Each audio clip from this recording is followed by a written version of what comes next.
السلام علیکم۔ آج میں آپ کے لیے لے کر آئی ہوں بہت ہی دلچسپ اور سبق آموز کہانی۔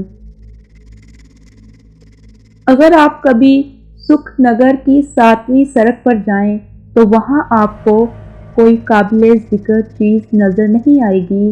وہ ایک عام سی سڑک ہے۔ کچھ بڑے گھروں کے دروازے اس طرف کھلتے ہیں جن میں پرانے درخت اور پودے لگے ہیں۔ ایک گھر کی دیوار پر بوگن ویلیا کی بیل بھی چڑھی ہے جس میں گلابی پھول لگتے ہیں۔ اس کے نیچے دیوار کے ساتھ ایک لال رنگ کا لیٹر باکس لگا ہے۔ بیل پھیل کر اس پر جھک آئی ہے۔ اب وہ بہت کم استعمال ہوتا ہے مگر سالوں پہلے لوگ اس میں بہت خط ڈالنے آتے تھے۔ یہ اسی دور کا ذکر ہے کہ ایک دن وہاں ایک بھوت گھومتے ہوئے آ نکلا۔ پہلے وہ ایک ویران مکان میں رہتا تھا، اب کسی نئی جگہ کی تلاش میں تھا۔ اسے یہ جگہ پسند آئی اور وہ یہاں رہنے لگا۔ سارا دن وہ کانٹے دار جھاڑیوں میں رہتا لیکن رات کو سڑک پر چہل قدمی کرتا رہتا۔ وہ دن کا زیادہ تر وقت سو کر گزارتا تھا مگر جب جاگ رہا ہوتا تو سڑک سے گزرنے والوں کو دیکھتا۔ لوگ وہاں آتے اور خط ڈال کر چلے جاتے۔ کبھی پھیری والے آوازیں لگاتے ہوئے گزرتے اور کبھی گاڑیاں آتی جاتی رہتی۔ کچھ دن ہی گزرے تھے کہ بھوت بور ہونے لگا۔ وہ صبح سے شام تک اپنی بوریت کا حل تلاش کرتا رہا۔ پہلے اس نے سوچا سڑک سے گزرنے والے لوگوں کو تنگ کیا جائے لیکن یہ اسے اچھا نہ لگا۔ وہ ایک ہمدرد بھوت تھا، کسی کو تکلیف دے کر اسے کوئی خوشی نہیں ملتی تھی۔ پھر اسے خیال آیا چلو ہلکی پھلکی شرارت تو کی جا سکتی ہے۔ وہ اگلے دن لیٹر باکس میں گھس کر بیٹھ گیا۔ اب جو ہی کوئی خط ڈالتا وہ اس کے ہاتھ کو چھوتا۔ لوگ حیران ہو کر پیچھے ہٹ جاتے، پھر وہ ڈرتے ڈرتے اندر جھانکتے۔ کبھی وہ خط کو واپس باہر پھینک دیتا۔ لوگ گھبرا کر اسے اٹھا لیتے اور لیٹر باکس میں ڈال دیتے۔ وہ سمجھتے کہ ہوا سے گر گیا ہے۔ کچھ دن تو یہ سب چلتا رہا، پھر بھوت کا دل اس سے بھی اکتا گیا اور وہ کوئی نیا کام کرنے کا سوچنے لگا۔ اچانک اسے خیال آیا کیوں نہ خط پڑھے جائیں۔ اب یوں ہی کوئی خط لیٹر باکس میں ڈالا جاتا وہ اسے نکال کر پڑھنا شروع کر دیتا۔ خط پڑھ کر اسے بہت لطف آتا، حالانکہ اس میں انسانوں کی عام سی باتیں ہوتی تھی۔ کسی میں خیریت سے پہنچنے کی اطلاع ہوتی تو کسی میں شادی بیاہ کا ذکر ہوتا۔ ایک دن بھوت نے ایک خط پڑھا جو کسی عورت نے اپنے بھائی کو لکھا تھا۔ پیارے حامد بھائی، امید ہے آپ خیریت سے ہوں گے۔ یہاں بھی سب خیریت ہے، بس مجھے ان روپوں کی ضرورت پڑ گئی تھی جو آپ نے 1 مہینے کے وعدے پر 6 مہینے پہلے ادھار لیے تھے۔ مجھے وہ 40,000 روپے فوراً بھیج دیں تاکہ میں اپنا رکا ہوا کام مکمل کر سکوں۔ آپ کی بہن زرینہ۔ خط پڑھ کر بھوت کے چہرے پر مسکراہٹ آ گئی۔ وہ بڑبڑایا، ادھار دے کر واپسی کی امید رکھنا بے وقوفی ہے۔ پھر وہ دوسرے خط پڑھنے لگا۔ دن اسی طرح گزر رہے تھے۔ کچھ دنوں بعد بھوت کو پھر زرینہ کا خط نظر آیا۔ اس نے کھول کر پڑھا۔ لکھا تھا، بھائی آپ نے خط کا جواب نہیں دیا، نہ پیسے بھیجے، مجھے بہت ضروری چاہیے، فوراً بھیجیں۔ بھوت نے کہکا لگایا اور بولا، لو اب بھائی صاحب خط کا جواب بھی نہیں دے رہے۔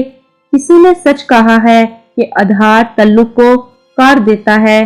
اب وہ انتظار میں رہتا کہ زرینہ کا خط آئے۔ آخر 15 دن بعد خط آ ہی گیا۔ لکھا تھا، بھائی آپ کیوں مجھے پریشان کر رہے ہیں، پیسے کیوں نہیں دیتے، میرے شوہر مجھ پر ناراض ہو رہا ہے۔ بھوت طنزیہ مسکرایا اور بولا، لو جی یہ پیسے ڈوب گئے اور رشتے میں بھی درار آ گئی۔ پھر اسے خیال آیا ذرا دیکھوں تو کہ بھائی کیوں رقم نہیں بھیج رہے۔ اس نے لفافے پر لکھے پتے پر نظر دوڑائی۔ وہ قریبی شہر کا تھا۔ اگلے دن بھوت نے اڑان بھری اور وہاں جا پہنچا۔ جلدی میں اس نے حامد کا گھر تلاش کر لیا۔ وہ انسانوں کی نظروں سے غائب تھے، اس لیے آسانی سے گھر میں داخل ہو گیا۔ وہاں اسے ایک ادھیر عمر عورت اپنا کام کرتی نظر آئی۔ مرد کام پر گیا ہوا تھا اور بچے اسکول۔